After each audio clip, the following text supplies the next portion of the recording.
The commies are coming. The commies are coming. Here come the commies, and they're gone. Hi, everybody. I'm Bill Whittle here with Steve Green and Scott Ott, and this is your right angle on the communist revolution, which is well underway.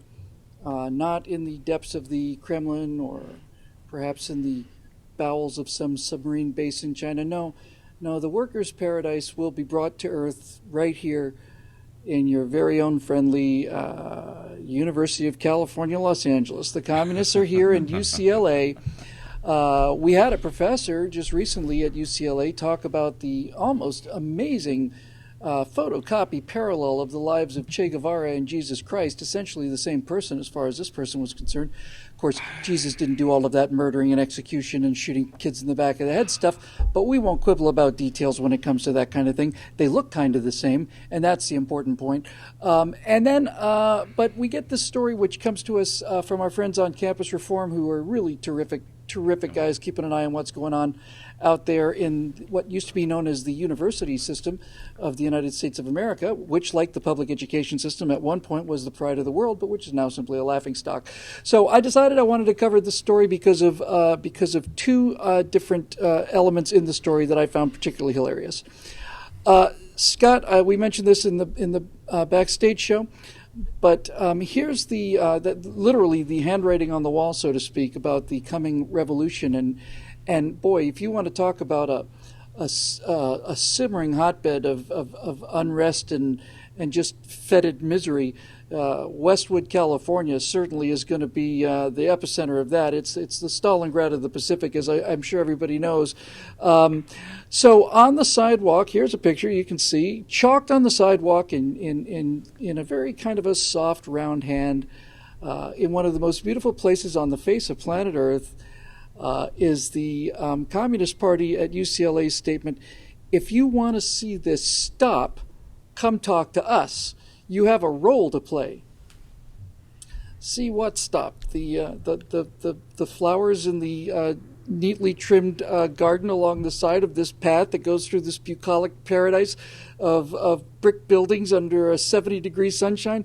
You have to start asking yourself, Scott, not so much where is the revolution going to come from, but why? Yeah, I was just thinking, like, how do you gin up a revolution under those kinds of circumstances? I mean, it's one thing to stand outside the mouth of a coal mine, and as people come out, completely black inside and out, and be able to talk to them about a better life. Workers of the world unite. That's right. So what do you say when you're standing on the edge of a neatly trimmed grass lawn with beautiful 100-year-old trees, no doubt, with gorgeous stone buildings where you can buy a chai latte anytime you want, and how do you get people fired up? Just like they did in Kronstadt. That's right. Like, who wants to The sailors in Kronstadt, we will have our Thai lattes before we go out there and overthrow the Tsar. Who wants to overthrow that? And I guess, the message might work better if they took pictures of that and then went to some lousy place in the country and said, do you realize that they're taking your money and they're giving it to these snooty, elitist, liberal whack jobs? But then they'd suddenly realize, wait a minute, I'm talking about me. So, it's got to be tough because there is a certain fantasy quality to socialism or communism that still has a great appeal. I mean, it's a beautiful brotherhood of man where everybody is contributing as they are able and receiving from others who have different gifts and abilities, and from each according to his abilities and to each according to his needs. But that just ain't UCLA. I mean, there's not a lot of people who are running over to the coffee shop and saying, hey, can you give me a tray full of 6 chai lattes because there's a homeless guy down on the corner and I want to take one to him and all his buddies. Or people rushing into the local Apple store and saying, hey, how much will you give me to take back this iPhone 10 so that I can take the money and distribute it freely among those who are not as well off as I am. So I mean, we joked around in our backstage show about how they're writing in Sidewalk chalk and saying, "Do you want to see this?" And these are people who have made kind of cut their teeth and made their reputations in life as baristas. And there's nothing wrong with being a barista. No. And in fact, one of my sons is quite skilled at that. But when you don't realize the glory of what it takes to even be able to drink tea when you live on the Pacific West Coast of the United States of America, then you don't understand the joys of capitalism that have given you everything that you hold dear. Well, I'd like to remind you that it's that evil, death-dealing capitalism that's responsible for the unbearable living conditions of graphic designers in Santa Monica, Scott. And I wish you would have a little more sympathy for the plight of the working man as he goes through his brutal and brief life serving the man. I've seen some of those shameful studio lofts where people are forced to live, on $2,000 to $3,000 a month. Only 4 or 5 beanbags in the entire office. There's only one table tennis court. The slide isn't working anymore. Now you're going to tell me one time I heard about these guys out. compensated somebody's Star Wars figures from their desks. So I think at any time now it's time to man the barricades.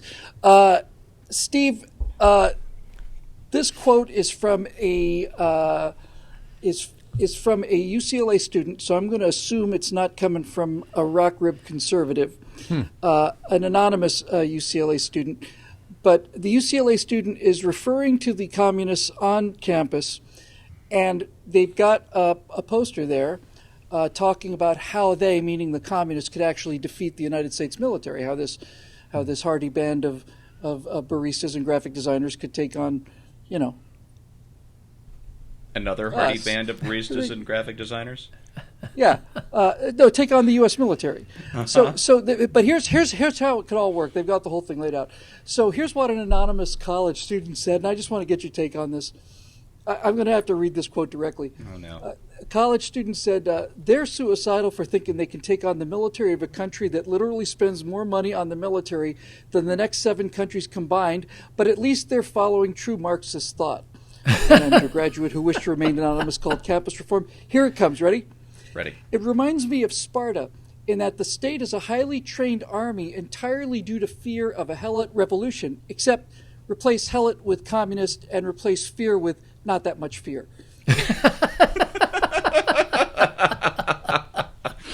Oh, this reminds me of this story came out in the early days of Vodka Pundit, so probably 15, 16 years ago.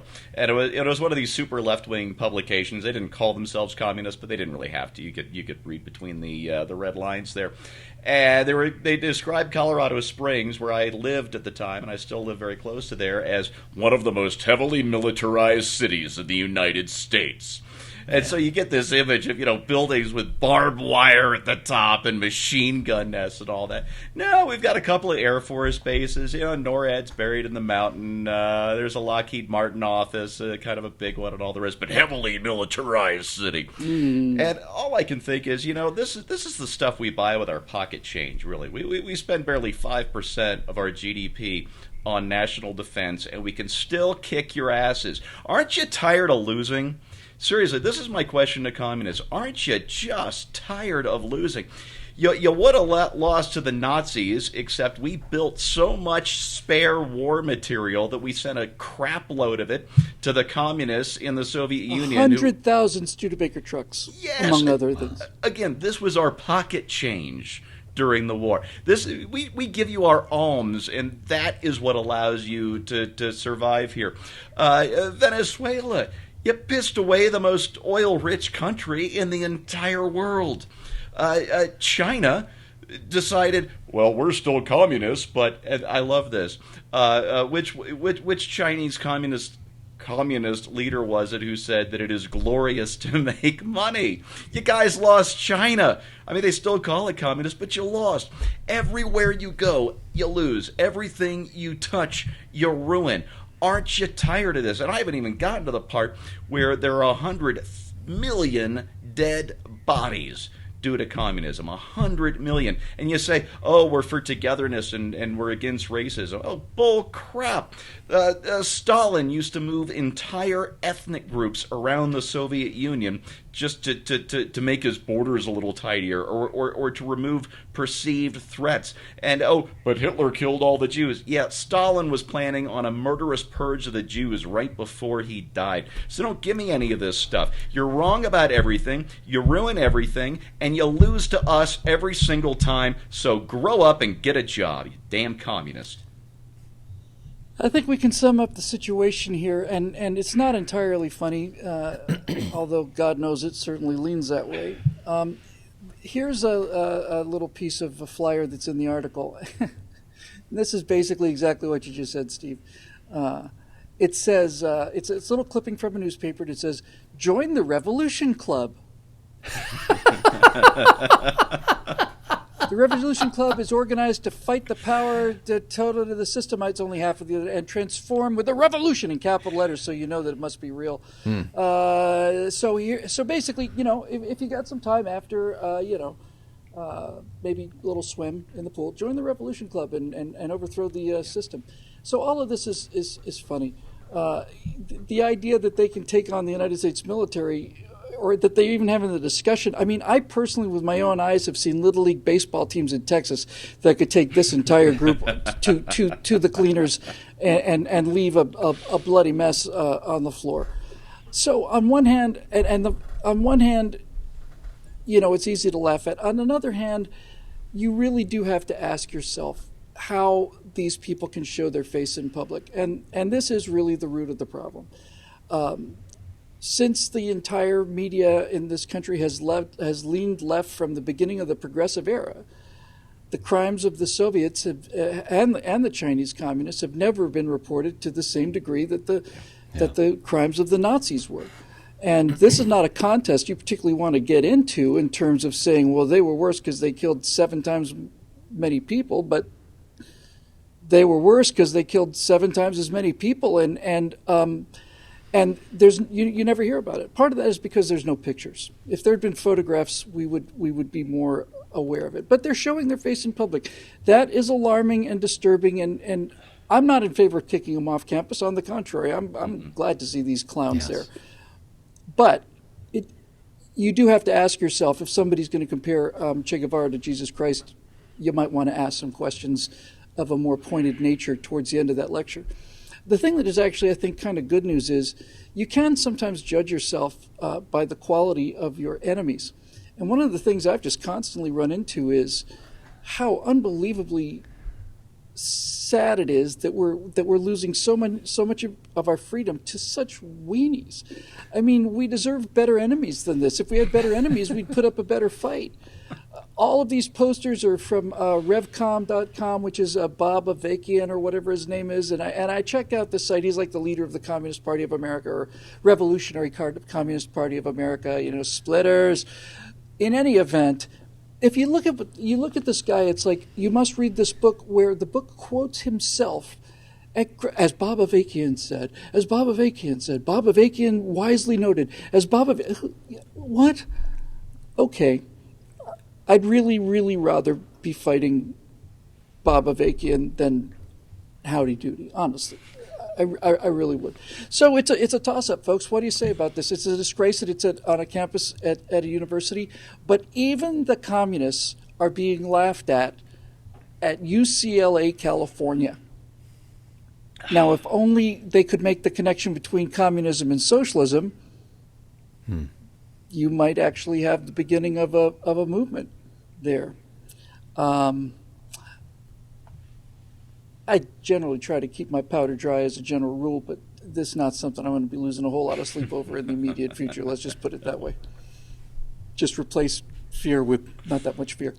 That'll do it for this edition of Right Angle, made possible by the members at BillWhittle.com. Free people who voluntarily give their own money in order to get these messages out there. And if you'd like to prevent the communist takeover of the United States of America, which is apparently just around the corner, we've got photos to prove it. We'd love to have you help us keep these messages coming, because the part about this that's not funny is what organizations like Facebook and Google and so on do to us and and every other voice that they disagree with out there, and it really does have an effect. So we'd love your support if you can give it. We'll see you next week right here for Steve Green and Scott Ott. I'm Bill Whittle. Thanks for joining us. See you next week on Right Angle.